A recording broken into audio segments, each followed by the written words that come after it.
अस्सलामुअलैकुम। मैं हूं आपकी होस्ट आयशा, आपके चैनल फूड एंड डेकोरेशन में। आज मैं एक बहुत ज़बरदस्त सी रेमेडी आपके साथ शेयर करूंगी। ये रेमेडी अक्सर आपने देखा होगा, घर में किसी को, बच्चे को, बड़े को खून की कमी हो जाती है तो हम ये करते हैं कि फ़ौरन भागते हैं डॉक्टर के पास ज़रूर जाएं, लेकिन कोशिश ये करें कि बच्चे को ऐसी चीज़ें खिलाएं, ऐसी खुराक दें कि जिससे उसकी खून की कमी पूरी हो जाए।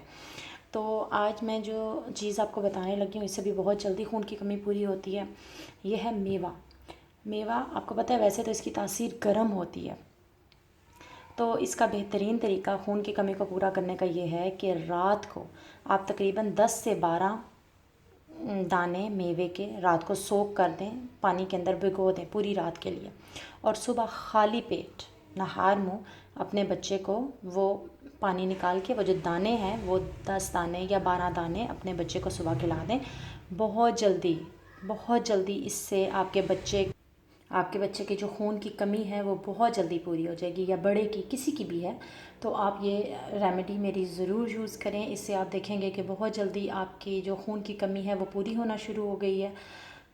तो आप इसको ज़रूर ट्राई कीजिएगा, मुझे फ़ीडबैक ज़रूर दीजिएगा। अपनी नेक्स्ट किसी रेमेडी या रेसिपी के साथ दोबारा हाज़िर होंगी। अल्लाह हाफ़िज़।